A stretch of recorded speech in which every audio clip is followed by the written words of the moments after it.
Hey everybody, thanks for coming to the channel. This is going to be my 2 cents on varnishing. I'm sure you already know that from the title, whatever. The boat behind me here is going to need a whole bunch of varnish, and while I was thinking about that, I thought it would be a good opportunity to at least show what I use, how I use it.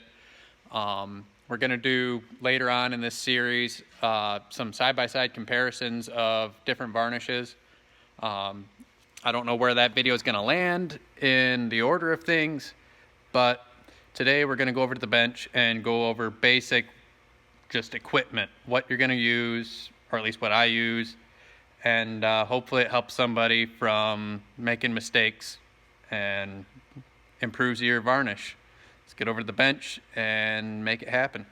Alright, so we'll start this off by me apologizing for the poor audio. I still have yet to figure out my mic setup, so I apologize for that right now. Let's start off by talking about some safety stuff. You're going to be handling a lot of solvents when you do a varnish job, so I recommend having a box of nitrile gloves around. You can use latex, but they tend to fall apart in my experience. The other thing you're going to want is some kind of respiratory protection. I use a respirator when I'm doing all of this because I think it's more comfortable over a long period of sanding. You can absolutely get away with a paper dust mask, and I highly recommend you have that because there's a ton of sanding involved with doing varnish. One thing I'll mention right now that I don't have on camera is lighting. You're going to want a lot of lighting when you're doing a varnish job so you don't end up with holidays. So get 1 or 2 lights and set them up on either side so you can see everything that you're doing. First step when you're doing a varnish job is masking things off. Even before you sand it, you're going to want to tape things off so you're not scratching paint or gel coat in the surrounding area. So get a bunch of masking tape. When you're done sanding, you're probably going to peel off that first layer of tape and put another roll down. So spend a little money on masking tape. Doesn't really matter which color you use.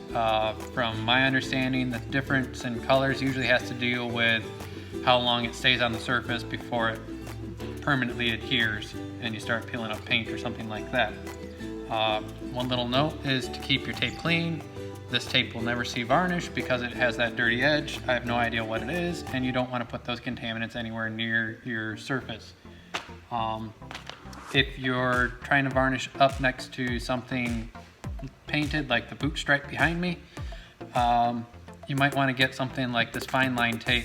You can get it at most auto supply stores, and it is handy, but it is pricey, so judge your project before you get started and when you're getting your materials. Once you're masked off, you're going to need to have a whole bunch of different abrasives.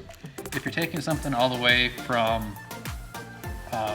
raw wood that's fresh off of your equipment, so say you just ran it through a shaper or whatever, you got to get rid of the milling marks if you want that nice smooth finish. So I grab 80 grit and I'll work all of my tool marks out. Then I'll go to 100 grit, and then my personal preference is to finish on 180 grit scratch. That way I know it's going to fill in with my stain or my varnish or primer if you're trying to paint. Same thing applies. That's a deep enough tooth where you get a good bond, but shallow enough where you're going to be able to fill it back up. So that's my 2 cents on that. Once you get your first couple applications down, you're going to be going to a 220 sandpaper.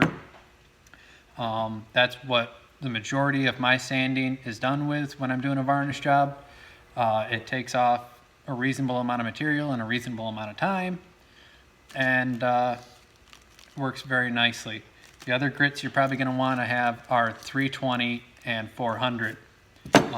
You won't use those until you get down to probably your last 3 or 4 coats. That's when you want to switch over to a finer sandpaper. The other abrasive you're going to want to probably have around is some Scotch-Brites. These are made by 3M. Again, you can get them at just about any auto parts store that sells paint equipment. I'm not sponsored by 3M, and I'll just say that right now. if somebody from 3M sees this and they want to sponsor me, get a hold of me. You don't have to have all your sandpaper on a roll like this. Regular sheet paper works just fine. The one thing you will need to have is some kind of sanding block. I've seen a lot of people try and do varnish jobs using those little foam blocks that you get at a hardware store. The problem you have there is it rides the hills and valleys on your piece. And the idea of varnishing is to bring the lows up to the highs, And the way to achieve a smooth finish is actually to take the highs down to the lows. You're still building up those lows a little bit at a time, but when you're using a soft block like this, it just rides up and down too much. You want to just take the tops of those highs down a little at a time using a hard block.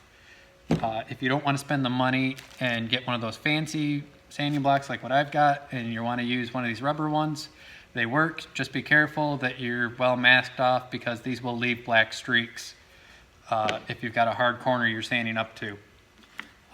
If you're on an extreme budget, and sometimes even if you're not on an extreme budget and you just got to get some funky contours, you can make your own blocks out of a hunk of wood. I make different size sanding blocks every year. One little thing that I find is extremely useful is to go get a hunk of dowel like this and cut it down to fit wherever I'm working. These also work great if you're having to sand out fillets in epoxy.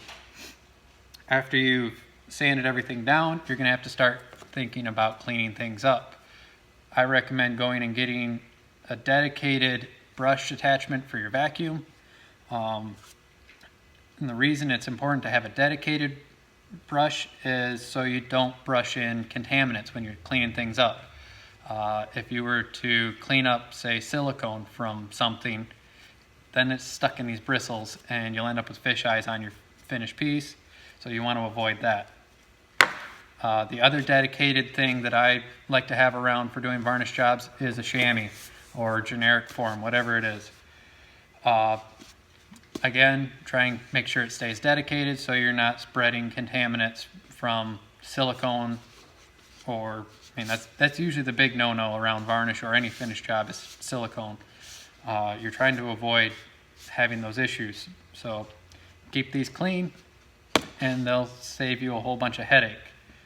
One thing I didn't mention when masking is you want to have plastic or paper or something to cover areas that you don't want varnish.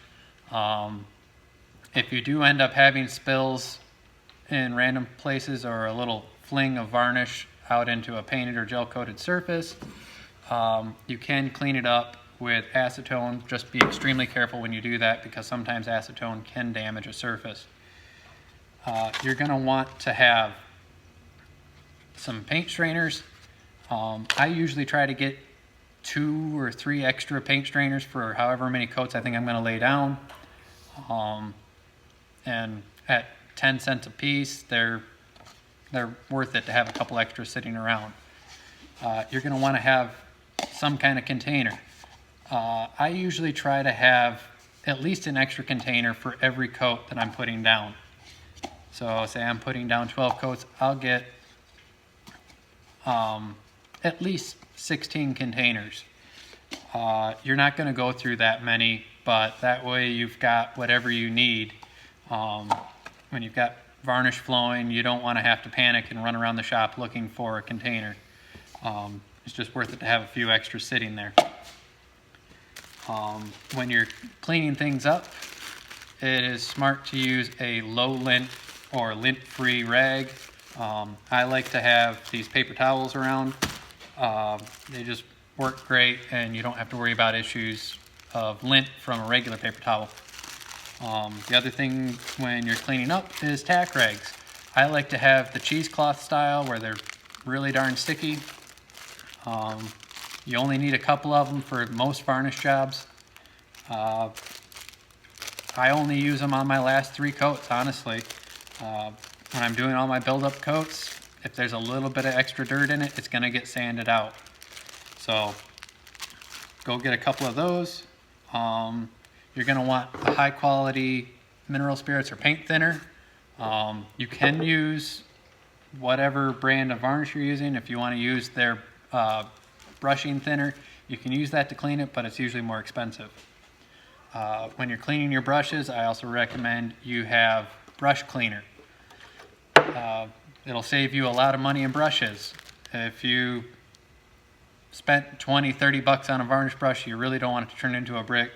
And the combination of brush cleaner and dish soap will save you a whole lot of expense. So, something to think about. Let's move into brushes real quick. I think I got just about everything. Yeah. Oh, here, let's go back to this one. A brush spinner is handy, but not a necessity when you're doing varnish jobs. I think they do a little bit better job than just flicking the brush when you're cleaning it, but that'll be part of the brush cleaning video. When it comes to getting brushes, I like to have a good quality badger hair brush. I like the square cut chisel tip brushes. This is a Corona brand. I've had really good experiences with these brushes. They seem to hold the appropriate amount of varnish at a time. And if you want to try getting one of the nice angle cut brushes, they do make them. I've just never really laid varnish with it, so I can't say how they do. If you're going to do a roll and tip application, I recommend getting something with an 1/8 inch nap. And I would definitely recommend getting the foam rollers. That way you don't have to worry about having little lint issues in your finish.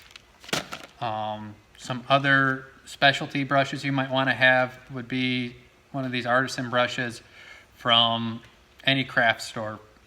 Just try and make sure that they're a natural bristle brush. If you're wondering where you might use this, it would be, say, on the bottom of a handrail where you can't get a full-size brush in there. You'll cut the handle down nice and short on one of these, and you can reach in there and you don't end up with a holiday on the bottom. The other advantage of having something like this is if you had a ding or gouger in a chunk of varnish and you want to build that up before you overcoat everything, these guys are a godsend. And I think that pretty well covers it. I guess I will mention this. If you are going over something that is already varnished or you're laying down fresh varnish and you're finding you're getting fish eyes, sometimes you want to have an additive like this. This is Smoothie. It's what I use if I'm having fish eye issues. It just releases the surface tension and it tends to flow into those areas better. Just be warned, if you use Smoothie, you're probably going to have to use it for every coat thereafter for the life of that piece. So I think that covers everything I've got out here. I can't think of anything else. If you can think of something, be sure to leave a comment down below. If you want to just say hi, go ahead and leave a comment too. If it's your first time visiting the channel, thanks for stopping in. If you liked what you saw, please consider subscribing. Hit that little notification icon. As always, give the video a thumbs up. That helps grow the channel. And we'll see you on the next one.